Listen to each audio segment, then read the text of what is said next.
नमस्कार, मैं रागिनी। स्वागत है आपका। आप देख रहे हैं खबर। अस्पताल के कर्मचारियों की लापरवाही से संजय गांधी अस्पताल में भड़की आग। प्रबंधन की उदासीनता मरीजों की जान पर बन रही आफत।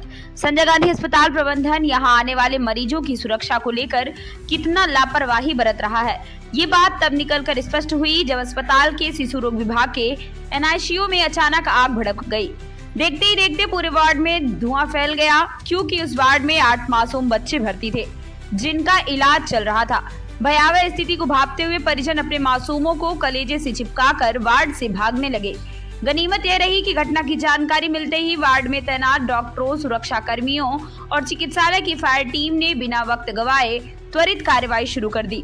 टीम की मुस्तैदी के कारण महज 15 मिनट के भीतर आग पर पूरी तरह काबू पा लिया गया, जिससे किसी प्रकार की जनहानि नहीं हो पाई।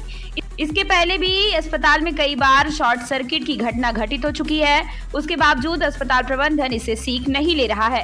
अस्पताल प्रबंधन की यही लापरवाही किसी दिन बड़ी घटना का रूप ले लेगी और न जाने कितनी जनहानि होगी। रीवा के श्यामसा मेडिकल कॉलेज की विद्युत यांत्रिकी विभाग के एसडीओ विनोद तिवारी ने खुद इस घटना के संबंध में कहा है कि अस्पताल केवल कर्मचारियों की लापरवाही के चलते आए दिन इस तरह की घटनाएं घटित हो रही हैं। इससे यह स्पष्ट हो जाता है कि मेडिकल कॉलेज अस्पताल प्रबंधन मरीजों की सुरक्षा को लेकर गंभीर नहीं है। यहाँ प्रतिदिन हजारों की संख्या में मरीज दूर दराज से उपचार कराने आते हैं, लेकिन उनकी सुरक्षा व्यवस्था पर कोई ध्यान नहीं दिया जा रहा है। प्रबंधन की यही लापरवाही एक दिन बड़ी घटना को अंजाम देगी। एसडीओ इंजीनियर विनोद तिवारी ने खुद बताया कि वह इस संबंध में कई मर्तबा प्रबंधन को अवगत भी करा चुके हैं, उसके बावजूद ध्यान नहीं दिया जा रहा है। आइए सुनते हैं एसडीओ विनोद तिवारी ने क्या कुछ कहा। जब दूसरे लाइट के या पंखे के सॉकेट में लगा देंगे तो जल जाएगा, मैंने कई बार बताया है। पर चूंकि कहीं न कहीं अस्पताल के जो कर्मचारी हैं वो इस चीज़ को गंभीरता से नहीं लेते हैं, जबकि हमारे कर्मचारी अस्पताल में सुबह भी एक राउंड लगाते हैं इन्हीं सब चीज़ों की देखरेख के लिए, और शाम को भी एक राउंड लगाते हैं, क्योंकि गर्मी का समय है, ऑलरेडी मौसम का टेम्परेचर बढ़ा हुआ है, तो और जो तार हीट होगा तो स्वाभाविक सुलगेगा। आप ऐसा मानते हैं कि अस्पताल प्रबंधन उनके अधिकारियों की गलती के चलते ऐसा हो रहा है?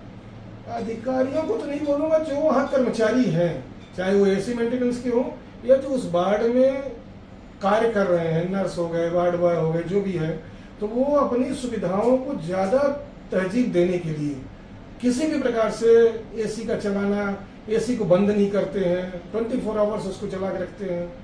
तो और अगर ये सॉकेट जल गया दूसरे में तत्काल लगा लेंगे, जबकि हमारे जो कर्मचारी हैं वो 24 आवर्स अस्पताल में पदस्थ रहते हैं और अस्पताल का राउंड भी लेते रहते हैं। उन्हें बताएं, वो सुधार करेंगे।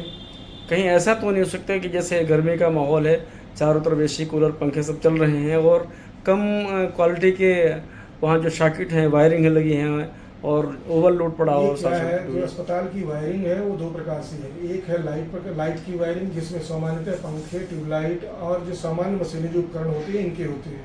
दूसरा होता है पावर वायरिंग, जिसके लिए जो बड़े हैवी लोड वाले इक्विपमेंट्स होते हैं उनके लिए होता है, जैसे एसी का हो गया, वार्मर हो गया, इनका जो जिसे पानी गर्म करते हैं हीटर वो हो गया, तो इनके लिए अलग होता है। ज़रूरत होती है हमें सही चीज़ को सही जगह पे लगाने की।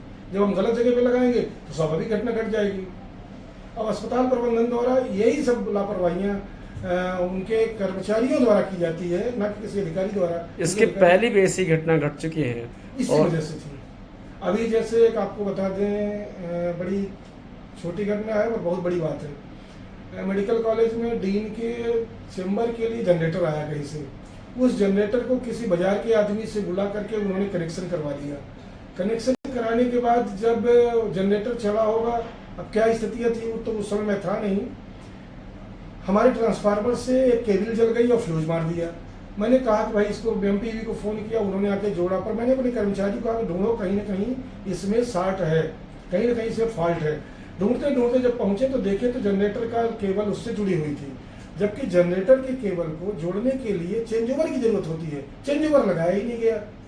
हमारा सिर्फ इतना ही कहना है अस्पताल प्रबंधन एवं उनके कर्मचारियों से कि विद्युत संबंधी एसी लगाना या जो भी कार्य हो, हम यहाँ पे हमेशा 24 घंटे उपलब्ध रहते हैं, मेरे कर्मचारी रहते हैं, हमारे सहयोग के माध्यम से ही कराएं, किसी बाजार के मिस्त्री से या अन्य बाहरी व्यक्तियों को बुला, क्योंकि उसे लोड का ध्यान नहीं है, अस्पताल की कौन सी लाइन कहाँ से आई है उसे थोड़ी जानकारी है।